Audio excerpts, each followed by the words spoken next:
Have you ever heard of a single business experiment that was so powerful, it just completely rewrote the rules for an entire industry?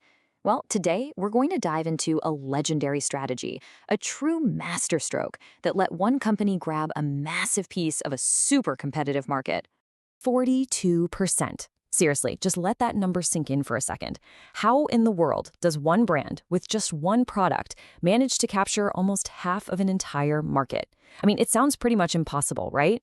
But believe me, it's a true story, and it's all about some brilliant strategic thinking. The man behind it all was Rajiv Bajaj, and his weapon of choice was the Bajaj Pulsar motorcycle. But here's the thing, this story isn't just about building a cool bike. No, it's about creating a revolutionary system around the bike, and it all came from one single core insight. Now, to really appreciate the genius of this whole thing, we need to kind of jump in a time machine and go all the way back to the early 2000s. It was a completely different world back then, especially if you were trying to launch a new product. So when the Pulsar hit the streets in 2001, there was no Facebook, no Instagram, no targeted ads, zilch. All Rajiv Bajaj really had to work with were things like newspapers and billboards. So the big question is, how did he manage to cut through all that noise? And this is where we get to the first part of his masterstroke. See, instead of going head-to-head with the big guys, he found what we call the white space, a corner of the market that was totally untapped. Back then, you had Royal Enfield absolutely dominating the macho man category, the big, tough bike for the established older guy. But instead of fighting for that same customer, Bajaj just sidestepped them completely. He targeted a group nobody was even thinking about, the young, college-going kid. And wow, what a brilliant move. The Pulsar quickly became this huge symbol of youth and aspiration. It was the bike that every young guy in India was dreaming about owning. But there was just one massive, glaring problem standing in the way of that dream.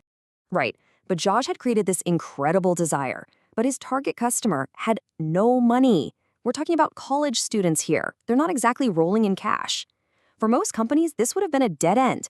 But for Bajaj, nope. This was the perfect opportunity for part 2 of his master plan. So Bajaj zeroed in on the customer's biggest hurdle, money. But instead of just, lowering the price or something simple, he did something way more innovative. He built an entire system to just remove that barrier completely. And this, right here, was the absolute game changer. Bajaj Finance started offering super accessible loans and simple monthly payment plans specifically designed for students. They weren't just selling a product anymore. They were selling a clear path to owning that product. They literally made the unaffordable affordable. This created this incredibly powerful self-feeding cycle. Think about it. A student dreams of the bike, Bajaj Finance hands them the keys, basically. The student gets their dream bike, and then Bajaj Auto sales just go through the roof. It wasn't just a sales pitch, it was a growth engine. A beautiful loop where one part of the business fueled the other. And this whole two-part strategy, it wasn't just some short-term win. It actually built the foundation for an empire that has dominated the market for, over 2 decades now. Get this, even today, right now, Bajaj is selling around 50,000 Pulsars every single month. That's not just a legacy, that is sustained market power. And it all traces back to that one original experiment. So what can we all learn from this? Well, first, find the customers that nobody else is talking to. Second, really understand their number one biggest barrier to buying from you. Third, don't just work around it. Build an innovative solution to tear that barrier down. And finally, turn that solution into an engine for your business's growth. And that really brings us to the final thought here.